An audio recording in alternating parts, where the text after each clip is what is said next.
I'm Bill Popp. I'm President and CEO of the Anchorage Economic Development Corporation, and welcome to our monthly webinar. This month, you've got me. I'm here to talk today about jobs data that we are seeing in the Anchorage economy and some of the economic impacts of that data. First and foremost, we want to thank our good friends at Alaska Executive Search and Bradison Management Group. Paula Bradison has been a great supporter of our organization, and we deeply appreciate their sponsorship of this monthly event. We also appreciate their sponsorship of our monthly jobs report in partnership with First National Bank Alaska. And today we're going to be talking about that job data. So I'm going to go ahead and start sharing screen right away and get us moving right along here. We have a lot to talk about. And in looking at the jobs data, we're going to be taking, again, a dive into the jobs and economy of 2020. So it's been a bit of a hot mess, as you all know, given what we've been dealing with COVID-19. We're going to start with where we began this year, the numbers that we were showing before COVID-19 came to town in earnest, and then what COVID-19 has done to our economy and our job situation so far this year. We're also going to give you a quick sneak peek of the latest Anchorage Consumer Optimism Index. This report has not been published yet, but given the consumer-based nature of our economy, most of our jobs are in the services providing sector, and the optimism of consumers is going to be an important factor in when we are going to turn the corner and start to get back into recovery and ultimately job growth again. And then we'll just take a quick look at some of the initial thoughts that we're having here at AEDC on the path forward. So let's just jump right in. It's important to know what the context of our economy is. And when we look at Anchorage, one of the kind of blunt instrument measures that will give you a sense of what's going on is gross domestic product for our city. So when we look at the Anchorage economy, it was a $25.6 billion economy in 2019 as measured by GDP. And here's a historical look back through 2007. And you can see that we had some very solid years of growth up through and including 2012. But even in 2013, when broader measures of the economy were riding high, such as oil prices and other aspects of our economy, we were starting to see some shrinkage in annual year-to-year growth in GDP. And then that led us into the recession, which lasted it was still ongoing in 2019. GDP is a precursor of the beginnings of a recovery, and we were starting to see that in 2017 and 18, but job losses continued to linger at low levels, but still recessionary in nature. And 2019, we were starting to turn the corner in the third quarter, but then job losses went markedly negative in the fourth quarter of 2019. What makes up that GDP? This is always an opportunity for us to touch base with what the big, broad segments of our economy are. And more often as not, the immediate knee-jerk reaction for most people that I talk to about GDP is that oil and gas is our #1 sector. Well, that's true for our state. It is still the significant driver of economic activity. But in Anchorage, we are the logistics hub of both Alaska, the Alaska mainland, as well as a major logistics hub for North America with our air cargo sector here at Anchorage International Airport. And so logistics, the transportation and delivery of goods and materials is a key piece of what we do. And at $3.8 billion is our #1 sector. Then oil and gas comes in at just about $3.2 billion in terms of the economic activity that takes place in Anchorage. Headquarters jobs, laydown yards, fabrication, things like that are going on here in Anchorage. Plus the payroll gathered by North Slope workforce and Cook Inlet workforce that reside here in Anchorage and bring those paychecks back home. It's a big, big part of our economy still. Real estate is big. A lot of it has to do with the commercial side of things. We are the headquarters of any number of companies here in Anchorage. Alaska Native corporations are a big contributor to this. Siri, with their phenomenal headquarters building over off of Fireweed, is an example of the great work that's being done by the Native corporations in terms of corporation headquarters and real estate activities that result from that. Healthcare is our fourth biggest sector at just shy of $2.5 billion. We are the healthcare hub of the state of Alaska, and healthcare has contributed to almost 15 years, over 15 years has contributed 1/3 of our job growth over that 15-year period. Then we have a number of other sectors that trail out and bring up the rear. Retail trade, unclassified, wholesale trade, educational services. And then of course, professional services that comes in at 6th place. So that's kind of a view of what GDP means in our overall economy. So where did we begin this year? Well, 2019 was our 5th year of recession here in the city of Anchorage. The state did exit recession about a year and a half ago, prior, in mid-2018. But it's been a very, very weak recovery on a statewide basis, measured in thousands of jobs, not tens of thousands. And here in Anchorage, we've just been lingering. The recession started as an oil recession with the collapse of prices back in 2014-15.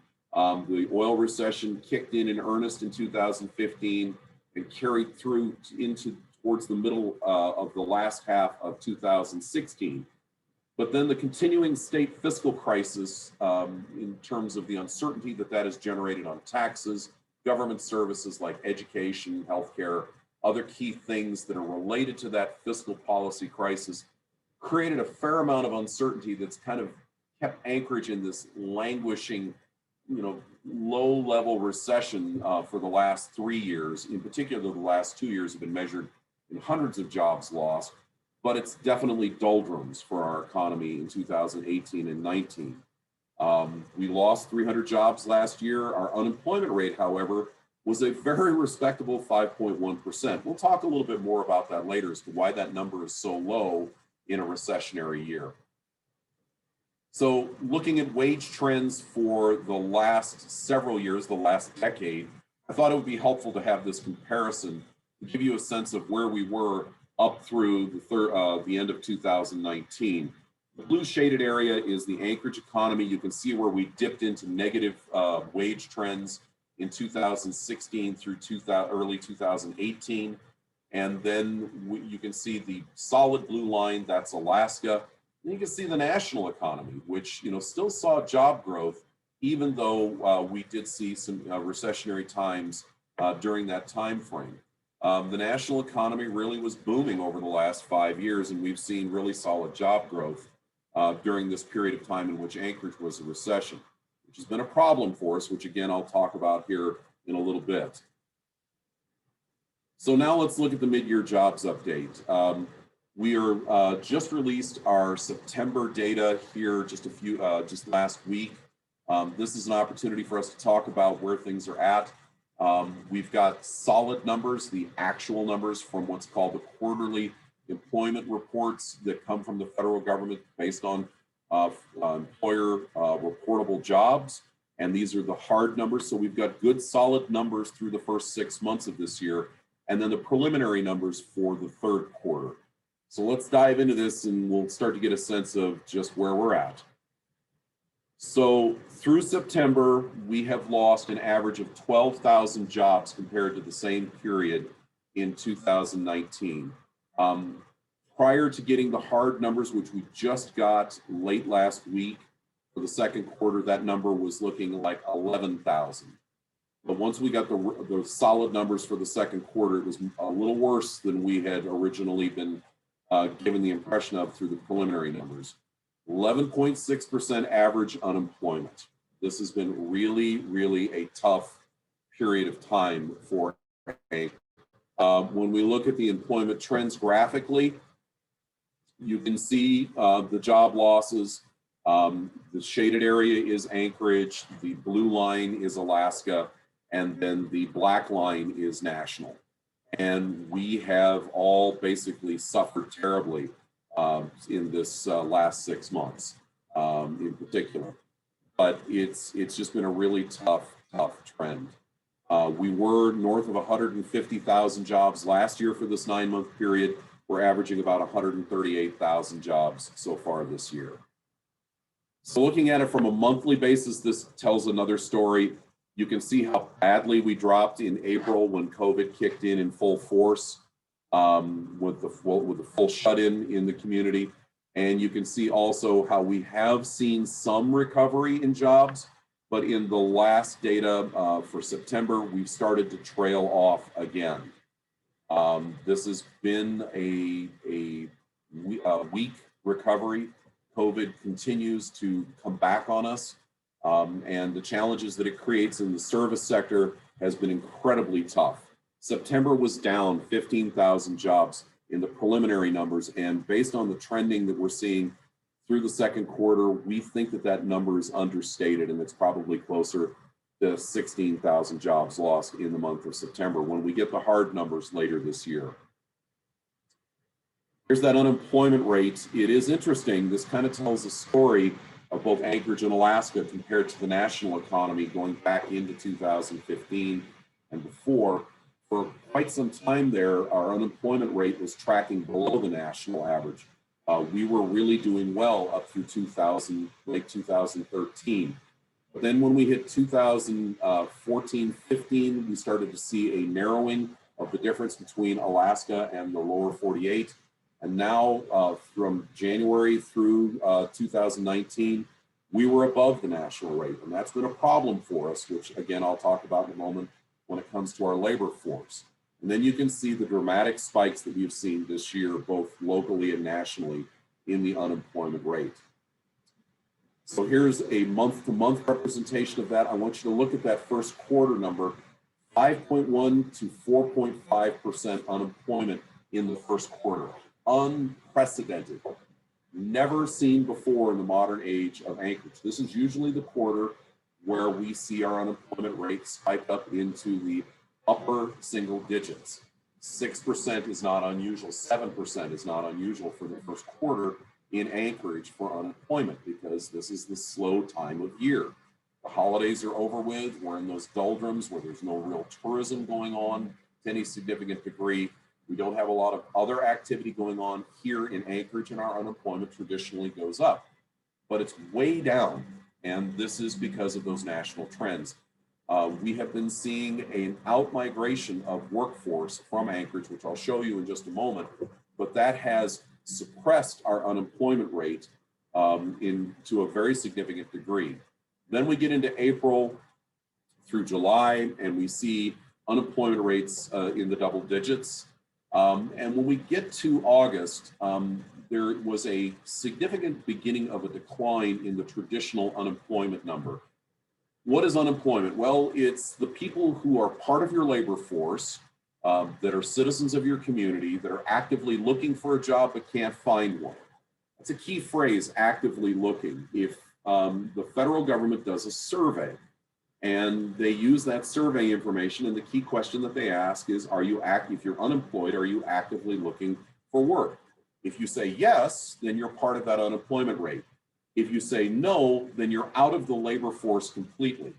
What is the labor force? The labor force is the number of your citizens who are employed and the number of citizens who are active or who are unemployed, actively looking for a job. That's your labor force. If you answer the question, if you say, no, I'm not looking for a job, you're out of the labor force, you drop out. It's kind of crazy, but it is what it is. Well, we all know that there are any number of businesses in Anchorage who have had to lay off people because of COVID-19 impacts, who've told their employees, I'm gonna hire you back as soon as I can. So they furloughed them. It's an important nuance. Well, we think that there's a large number of those employees answering that question when asked by the federal government, are you actively looking for work? Well, no, because I'm waiting for my employer to hire me back. And there you go. That number became broken in July. We think that in talking with our good friends in the economic research world, that they've all advised us, both in private sector and in government, to no longer rely on that traditional unemployment number, because it is showing an artificially low number of people out of work. So beginning in July and August, we started tracking using the first-time unemployment claims numbers and continuing unemployment claimants numbers combined with the pandemic unemployment assistance numbers, which is for people who don't qualify for traditional unemployment. Sole proprietors, independent contractors, there's a special program out there that's allowing those folks to get some federal benefits. And when we started putting those numbers together, we started seeing a much different picture than what the traditional unemployment rate was showing. And what we're actually seeing is an effective rate of about 14% unemployment in August, and it did decline a little bit in September. I want to remind you that in August, we did have that significant shutdown of most restaurant services in the services sector, which really did impact unemployment numbers to a significant degree. With the reopening, we saw some decline in that in September, but we also have to recognize that there are people who are out there who don't qualify for any of those programs that are not represented in this unemployment rate that we are showing for August and September. And we think that that number could be as much as 2,000 to 4,000 additional people out there who are currently unemployed but no longer qualify for unemployment benefits. So it's not been a really good situation in our community. Another thing that I want to mention too is that with the first time and ongoing unemployment claimant data, we get data that tells us how much their average wage was in their job before they were laid off or let go.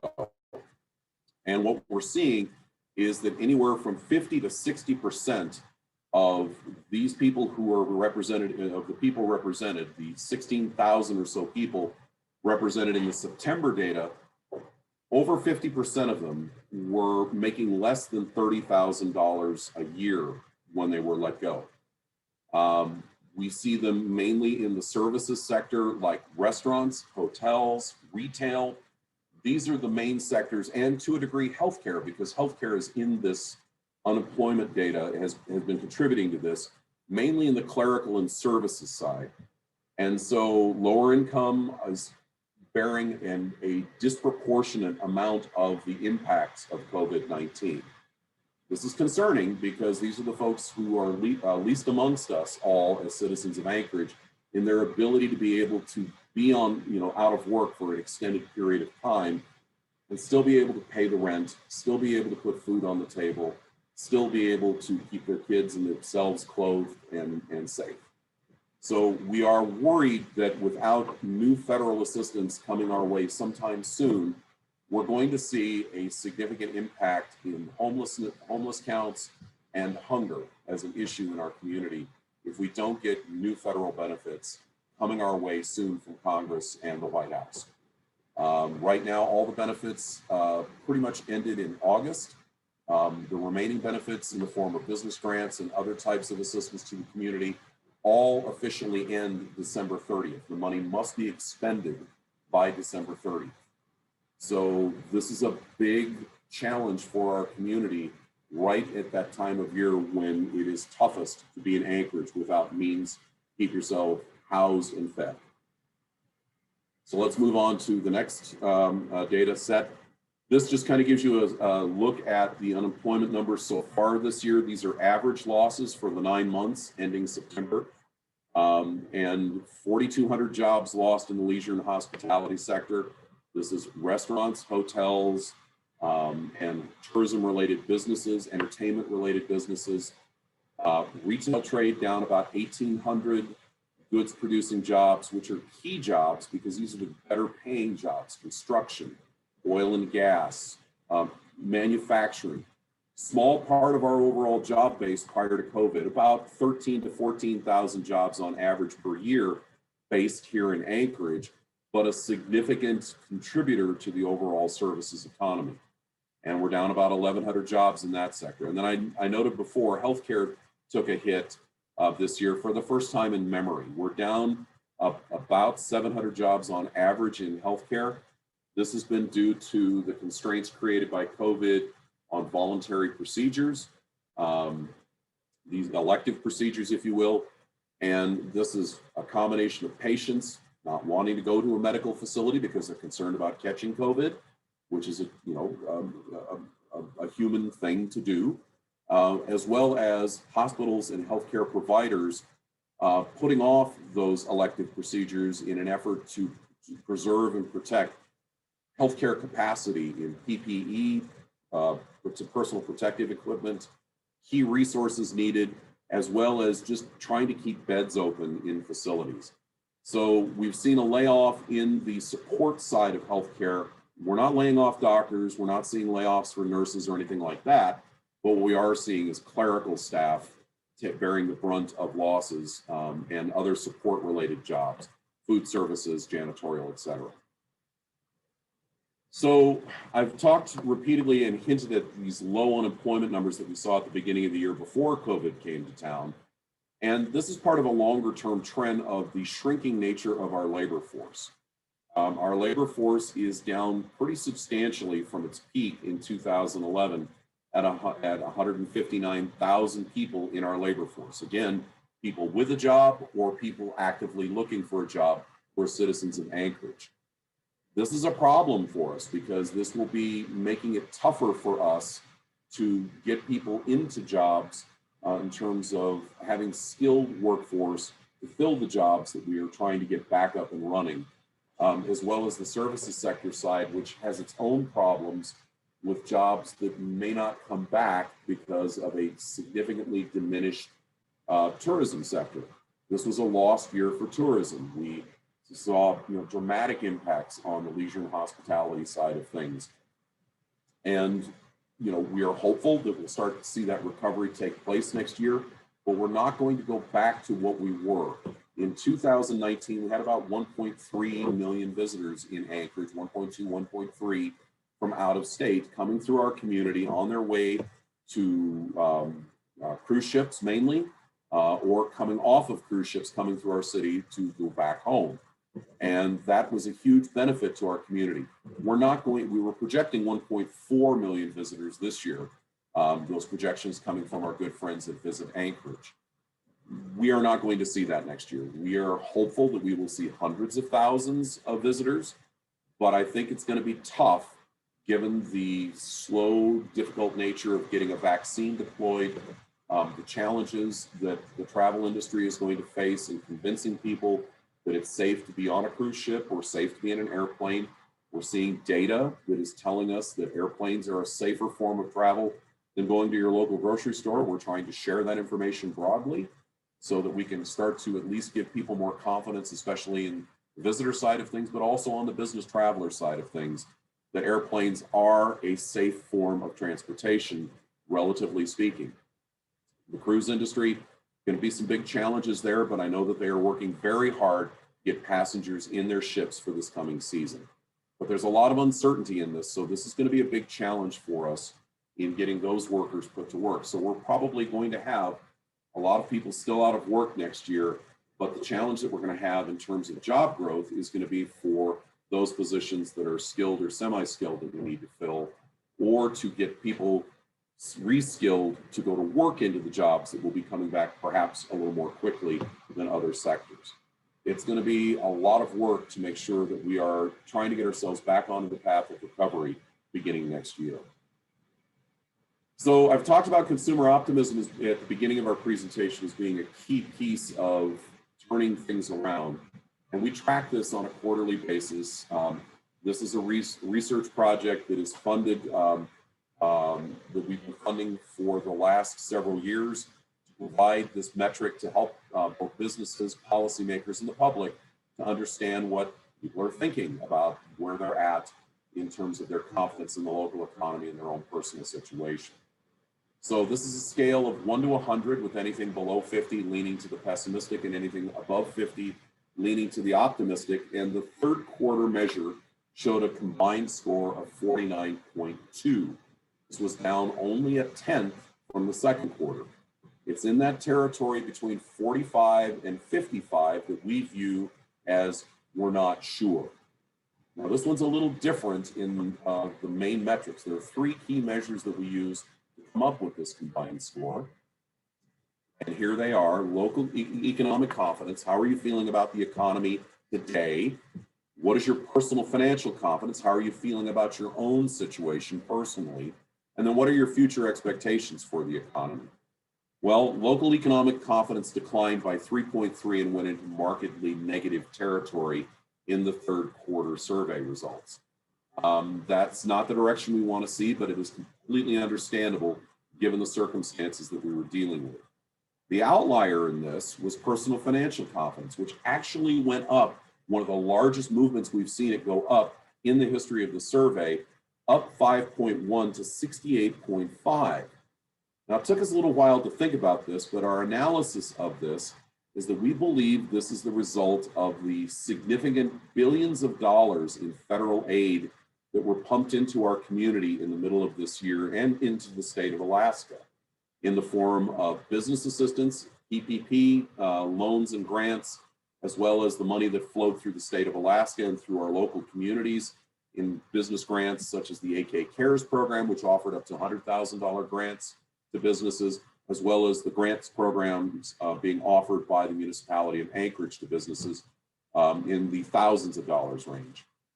All of this combined with pandemic unemployment assistance, which was that $600 a month or a week, extra funding that came from the federal government from April through July, that added up to $87 million a month being distributed in our state. A significant portion of that landed here in Anchorage. We think that all of that combined to give people the opportunity to stash cash and to plan for a very difficult fall, not being sure when the next assistance was going to be coming out. It also kept a lot of people at work that otherwise might have been laid off. We think all of that combined to give people a little more solid confidence in their own situation of, are they going to have a place to live? Are they going to be able to feed themselves and their families? Are they gainfully employed? All of those different things contribute to that measure. And we think temporarily it gave us a very significant bump in personal financial confidence. We think the next numbers will probably change negatively and go down. This measure has always been up, even through the recession, above 60. But this was an unusual outlier, which is why we think this is the main reason why the main indicator, the 49.2, wasn't worse, maybe down at 46 or even 45. Future expectations for the economy, one of the lowest measures we've had in the last several years at 42.4, but not the lowest. We had that at the beginning of the recession when the oil markets were crashing back in 2014 and 15, and that we did have a measure then of 40. But at 42.4, this is one of the lowest points we've seen this measure, down another point. So there's not a lot of optimism right now in the broader service sector or broader community about the future of our economy. Now, mind you, this is a moment in time. We did this survey at the end of September. It is a measure of what confidence is amongst 500 individuals. We feel strongly that it is a good representation of that moment in time. These numbers can vary quite a bit depending on circumstances. A vaccine will probably help boost these numbers once that is actually being deployed in our city and our state. So here I am at the end of our presentation, and I want to leave time for questions. Where do we go from here? Well, there's a lot of uncertainty out there, and there are a lot of different things that we can't really predict quite yet in any kind of great detail. AEDC in August did predict that this year would be down about 11,000 jobs.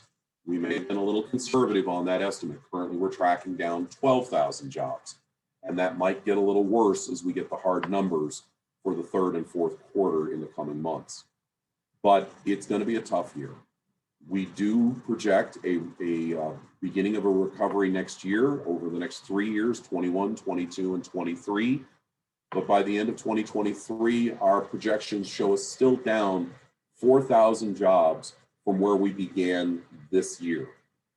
And when you combine that with the 6,000 jobs that we lost in the recession that was ongoing from 2015 through 2019, we're still going to be down 10,000 jobs from our peak in 2015.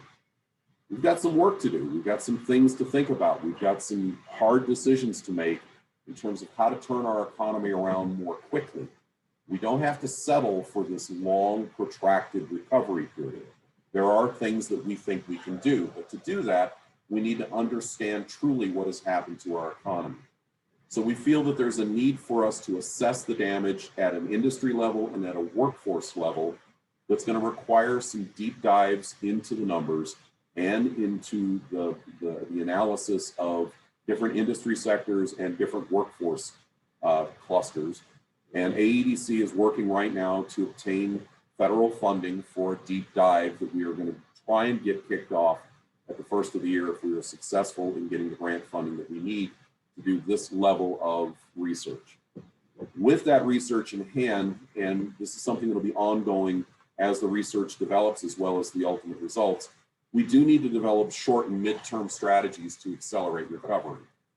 One of the biggest things that will be important to remember is that cash will be king. Getting cash into our economy over the next year and beyond is going to be very, very important because we are a services-based economy in Anchorage. And getting cash moving in the economy, money being spent in stores, money being spent on services, legal, professional, design services, money being spent on construction, real estate, all of that is going to be critically important. And we have to find ways to get people back to work in our local economy.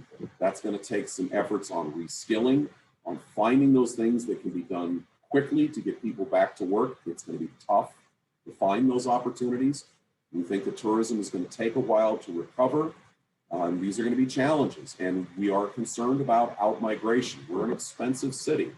Anchorage in the cost of living index ranks as the 22nd most expensive city out of the 260 plus cities that participate in that survey nationally. We are, I believe, 26th most expensive for housing, and we are the 3rd most expensive for healthcare in the survey, and we're the 7th most expensive for groceries, just to give you an example of how tough it is to live here if you don't have a job. We are concerned that there will be out-migration, and understandably so, of workers who have been out of work, are hitting the end of their available resources, and are making decisions to move to the lower 48 to circle the wagon with family, and also as another priority to look for marketplaces that have a broader range of opportunity to pursue.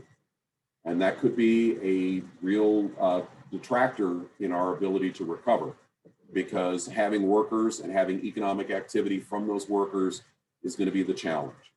So we're looking at different strategies. One of the things that AEDC is doing is we are working to attract remote workers from the lower 48 to Alaska. And that may sound counterintuitive, but just stay with me here because there's a certain logic to this.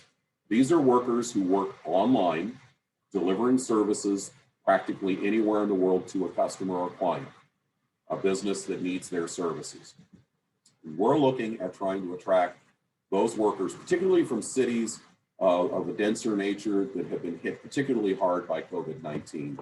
We're trying to show them an opportunity to come to a community where they've got a beautiful quality of life, you know, Alaska just outside their doorstep, get them to reside here, do the work that they do, deliver those services to customers all over the world, but deposit their paychecks here in Anchorage and spend those paychecks here in Anchorage on services, on apartments, on houses, on all the things that will help us to kickstart our economy and get people back to work. So that's the work that we're trying to do. If you want to see an example of that, go to Fodors, FODORS.com. We just had a great article published that is pitching. This is a lifestyle and travel publication that has a really big following in that demographic of remote workers. And we just had a great opportunity to pitch the idea of coming to Anchorage as a remote worker and moving here to do your work here, live here, and to deposit your paychecks here. That's just an example.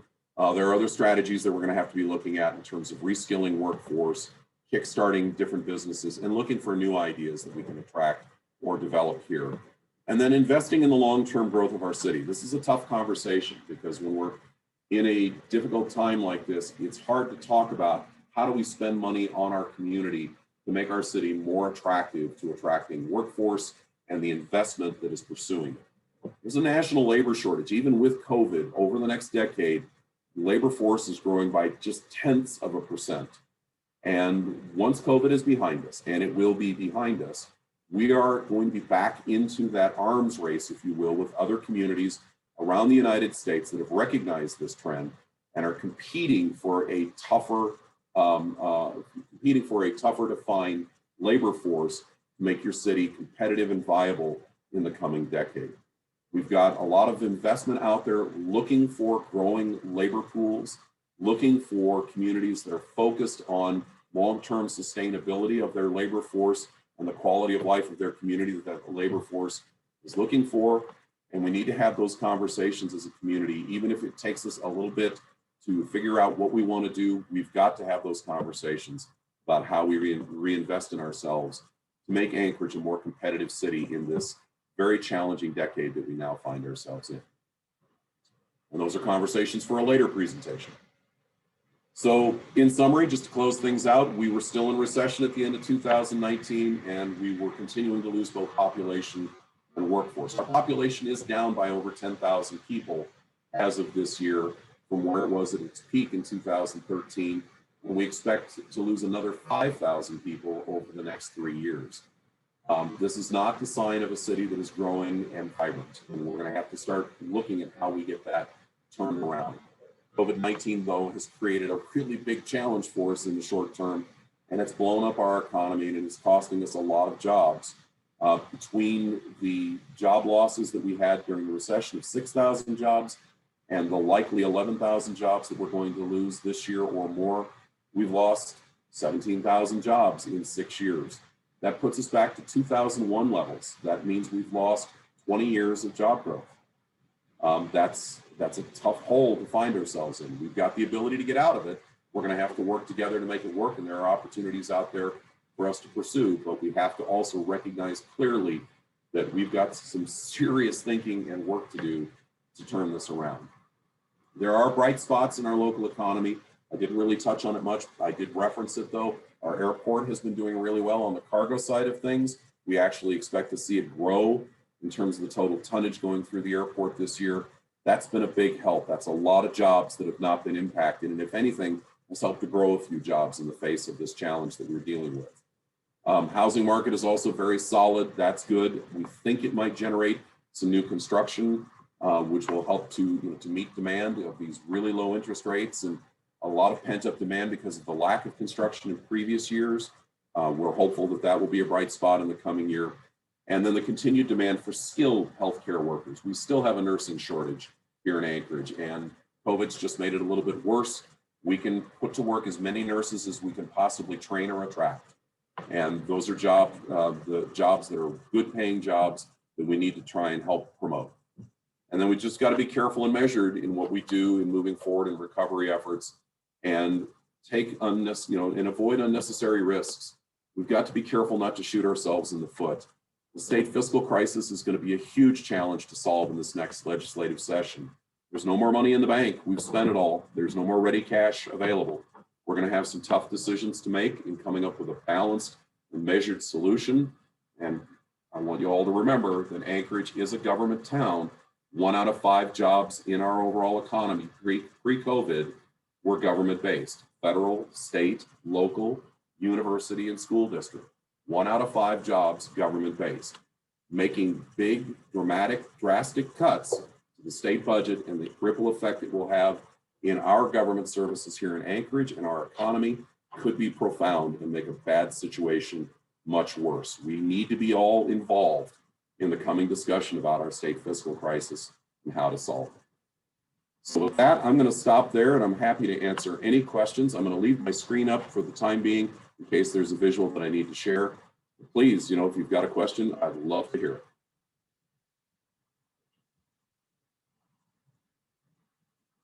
Tara, anybody in the chat? I don't see anyone in the chat quite yet. Again, guys, if you can either submit your questions in the chat or the Q&A at the bottom of the screen.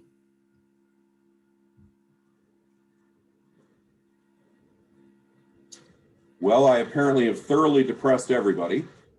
I deeply appreciate, everybody attending today. Last shot, folks. Any questions? Let me close on this then. I still am a firm believer that we have any number of opportunities for the future. I think we're going to get past this.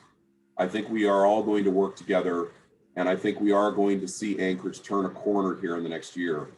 But I think, you know, the important thing is that we've got to work together. So there is a question there, what can we do as individuals to support economic growth? Well, first of all, you know, to the degree that you can, you need to support our services-based businesses. You know, there are any number of restaurants who have pivoted and are now offering takeout or home delivery options. Take advantage of those. Gift cards are a very important opportunity also to help keep these businesses going. We're in a period of time where normally we would have just seen the permanent fund dividend come out at the beginning of the month. That didn't happen. We would normally be going into the holiday seasons with significant local shopping in our retail stores and malls. Please don't forget them. They're all working hard with options to service your needs for the holidays. Shop locally where you can. You know, every dollar that you spend online in shopping sends money out of state and only has a very small return in terms of economic impact here in our city. Shopping locally is going to be more important than ever. It's almost a patriotic duty, you know, to be able to help support these local businesses that need your help and support during these very difficult times. We're really, you know, needing to all step up and find those little ways which will start to add up in helping all these businesses to still be standing, or as many of them as we can still have standing come next spring. So I'm seeing another question in regards to attracting remote workforce. We're starting to get some interest in some of these remote workers, and it's kind of been in a lot of different sectors. It's not really been limited to any one particular sector. If you read the Voters.com article, you'll notice that we've set up a page that is getting help from our local remote workforce, you know, which has a network here in Anchorage. And we're getting local endorsers from that local remote workforce that's already here that can answer questions in a peer-to-peer point of view. Generally, we're seeing, you know, a lot of questions about quality of life, about opportunities to, you know, get out and enjoy Alaska when you're not online. There's a lot of technical questions coming in about the quality of broadband and the ability to, you know, deliver the services that they need to deliver globally. And it's in a lot of different fields. It's in professional services fields, it's in healthcare, it's in you know, basic services for different types of retail businesses and tech businesses. So I wouldn't say that it's one particular industry that is being focused on. We are casting our net pretty wide, trying not to unintentionally leave out anybody that might be interested. Because that's the beauty of this. As long as you've got a good connection, you can deliver the services from here to practically anywhere in the world. And we are demonstrating that we do have good connection and the ability to do exactly what I just described. Other questions?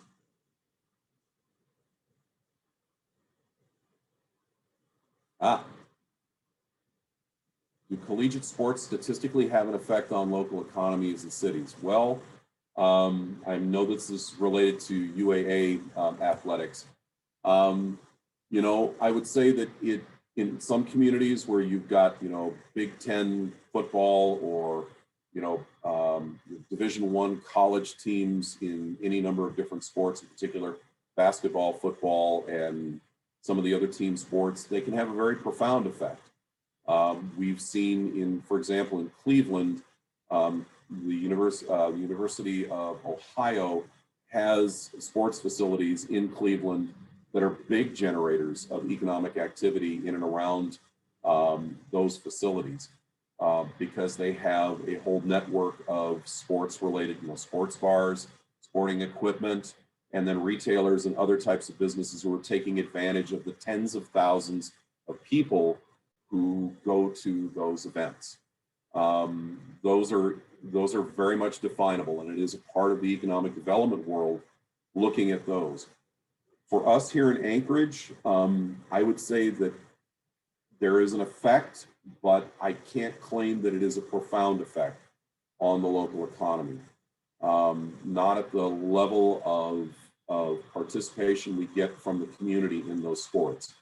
If we had broader support for Seawolves basketball in the thousands or tens of thousands in particular, we'd probably be talking about something much more important to the broader economy. I don't want to sell short the need for athletics at our local program. I'm not saying that we should just, meh, no big deal. It is a big deal. It's a sign of a bigger issue, and that is how much are we going to support our local university, which overall is a critical piece of our economy and our community and its ability to grow in the future in both, not only in the technical certificate programs, but in the degree programs. I can tell you any number of businesses here in Anchorage that value UAA as a place to go get great job candidates. I've had several through my organization here that are graduates of the College of Business and Public Policy, that are graduates of the College of Health, that are graduates of any number of programs at the university in the 2 to 4 year and postgraduate degree programs. And it is a critical element for the future success of our city in growing and becoming more diversified in the future.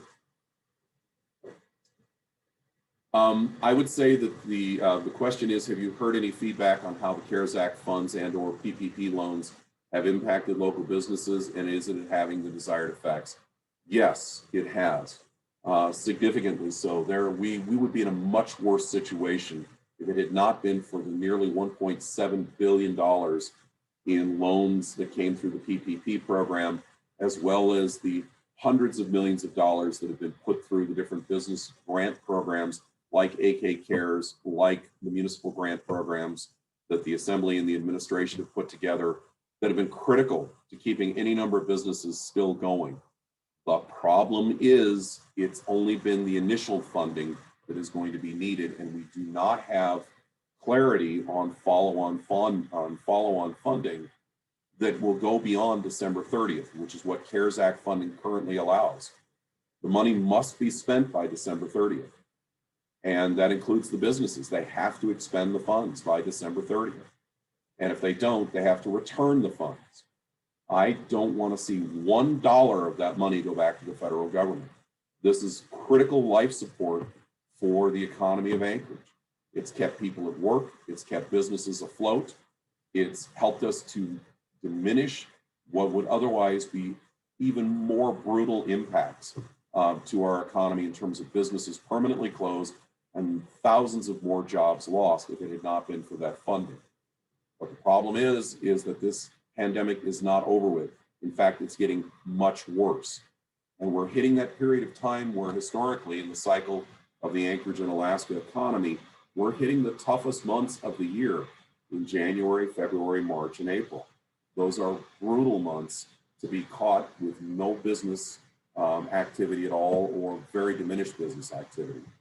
And if we're not careful, if we don't get additional federal assistance, because I can't look to the state for that assistance because the state is effectively broke when it comes to ready cash.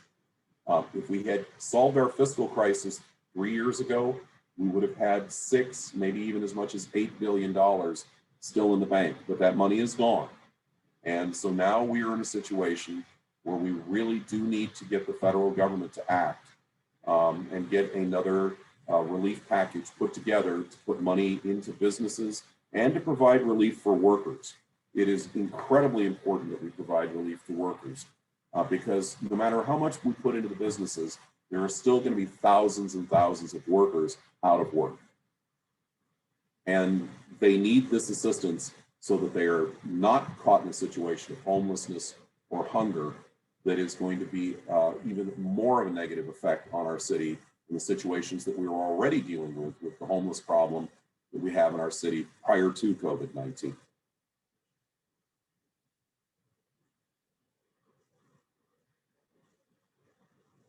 So the next question is, what efforts do you and your team see happening to make downtown Anchorage a live, work, play city in terms of placemaking? And how has this changed since COVID-19? Well, we as an organization have refined our live, work, play efforts to focus on 3 specific geographies of Anchorage, our 3-pronged plan. We started live, work, play nearly 9 years ago, And with the idea that placemaking was going to be the key competitive element we needed to focus on to be able to get business investment to come here, because it's all about attracting and retaining workforce in this growing national labor shortage that we're going to have in the 2020s and the 2030s. The demographics show us that our labor force is going to grow by 0.6% nationally. Compare that to the 70s, it was 2.7%. The baby boom generation is retiring out. The millennial, Gen X, millennial, and Gen Z generations, given the spread of time that they are spread over, do not have the numbers to keep our labor force at a rate of growth that we're going to need for a healthy economy.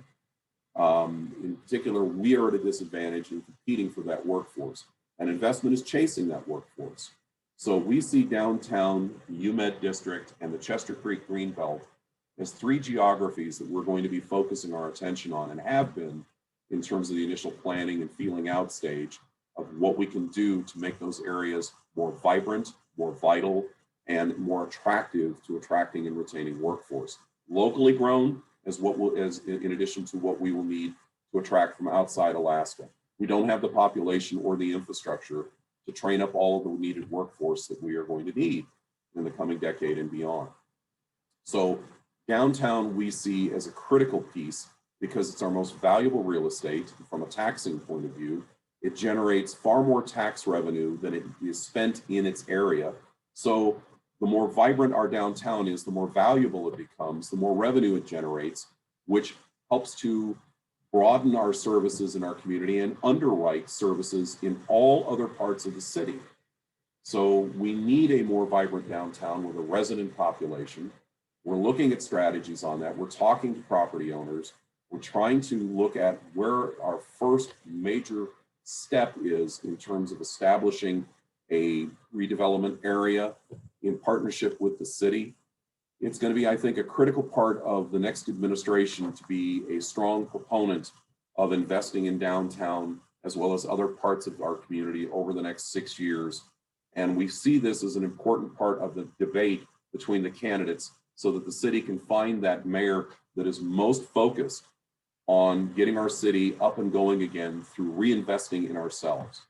Too long we have relied on organically things happening, and it really hasn't happened. And we've seen downtown become less vital over the years compared to what it could have been. And this is, even with the outstanding efforts of the Anchorage Downtown Partnership in their efforts to activate space, we need to kick it up. We need to come into a broader partnership in our community between the public and private sectors to get money in significant amounts invested in our downtown, to build a resident population in our downtown, to make it more vital and to make it a more attractive part of our city that is going to bring both visitors as well as permanent residents to our community and to grow our labor force. In terms of what COVID-19 has done to us, it's slowed us down. We've had to focus on emergency response. We're going to probably continue to have to focus on emergency response, but we continue to work as much as we can on getting downtown up and running as a new area of investment and growth. Other questions? We've been going at it a while here. You guys have been asking some great questions. I really appreciate this discussion. Well, I think we've hit the end of questions. Folks, you can find all the data that I presented today in varying forms on our website at aedcweb.com. I'm an easy guy to get a hold of. Please don't be shy about dropping me an email or giving me a call. If you want to have conversations about any of this offline. If there are things that you are interested in learning more about, please give me a yell. And again, our thanks to Alaska Executive Search and Bradison Management Group for sponsoring this event. We all appreciate you taking time out of your potential day off on Veterans Day to join us. And again, we look forward to seeing you guys next month when we do this again in December. And keep an eye out. We'll be announcing our speaker lineup for our January 27th forecast virtual luncheon event. And it's going to be a great speaker lineup. And tickets should be going on sale to our members on December, I believe, the first week of December. So just watch for the notices on that. It's going to be a great event. We're going to have a very big crowd. We had 1,200 at our virtual event in August. We expect luckily we don't have a cap on it. We can do more than 1,500. We really expect this to be a big event. It'll be our one-year forecast for the economy, as well as updates on where things stand as of the end of 2020. The year that we all want to forget, but unfortunately is going to be with us for a while. On that note, folks, thank you so much. Really appreciate your time and look forward to seeing you at next month's event.